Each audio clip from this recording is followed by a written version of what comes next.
ఇప్పుడే జీ5 app download చేయండి. చూడండి మీ ఫేవరెట్ టీవీ షోస్ ఎప్పుడైనా ఎక్కడైనా. ఏమంటున్నావు జోగమ్మా? పిల్లల కోరిక నెరవేర్చడం అంటే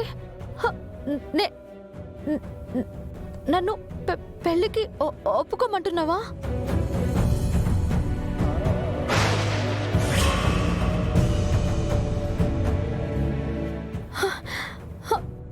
లేదు లేదు జోగమ్మా, అది మాత్రం జరగకూడదు. నిన్ను కొత్త బంధంతో ముడిపడమని చెప్పట్లేదు, ముడిపడిన బంధాన్నే తిరిగి నిలబెట్టుకోమంటున్నాను. జోగమ్మా, నీకు తెలియందే ఉంది. నేను ఆయనకి దూరం అయిందే ఆయన క్షేమం కోసం. అలాంటిది మళ్ళీ దగ్గర ఇవ్వమని చెప్తున్నావా? నీకు ఇదివరకే చెప్పాను, కాలం కళ్లకు మాయ పొరలు కప్పేస్తుంది. ఆ మాయలో నిజమేదో అబద్ధమేదో అవగతమవ్వదు. నువ్వు క్షేమం అనుకుంటున్నదే నీ ఎడబాటుకి, నీ మనోవ్యతకి కారణం కావచ్చు. ఈ బాధ తీరాలి అంటే మీ బంధం ముడిపడాలి.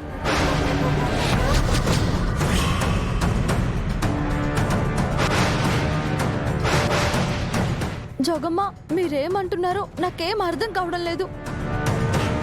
పిల్లల్ని సంతోష పెట్టాలని ఆయన్ని ప్రమాదంలోకి నెట్టమంటావా? నువ్వు ప్రమాదం అనుకుంటున్నది కేవలం నీ అభద్రతా భావం అంతే. నీ ప్రశ్నలేవిటో, ఏ పరిస్థితులు నిన్ను చిక్కుల్లో పడేశాయో, ముందడుగు వేయడానికి నిన్ను ఏ సంకోచం అడ్డుకుంటుందో, నిన్ను ఏ దుష్టశక్తులు అడ్డుకోవాలని చూస్తున్నాయో నాకు సమస్తం తెలుసు.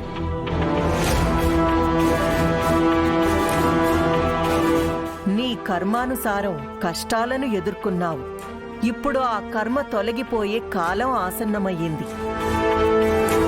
జరిగినది ఏదైనా సరే, జరుగుతున్నది, జరగబోయేది మాత్రం నీ మంచికే.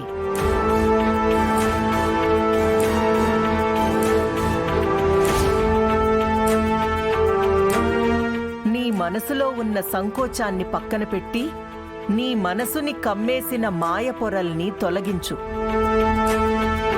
నీ మనస్సాక్షి చెప్పిందే చెయ్యి. నువ్వు తీసుకునే నిర్ణయం నీ తోడునే కాదు, నీ బిడ్డలకి నాన్న అనే నీడని దగ్గర చేస్తుంది.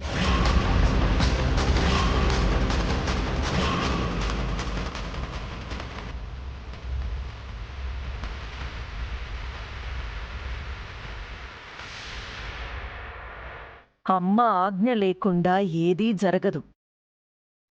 నా మాట అమ్మ మాటగా స్వీకరించు. నీ జీవితాన్ని నిలబెట్టుకో. నీ సంకోచాలు, సమస్యలు అన్నీ వాటంతటవే దూరమవుతాయి. అది కాదు జోగమ్మ. ఉధో ఉధో ఎల్లమ్మ తల్లి, ఉధో ఉధో. జీ5 యాప్ డౌన్లోడ్ చేసి అన్ని ఎపిసోడ్స్ పూర్తి ఉచితంగా చూడండి.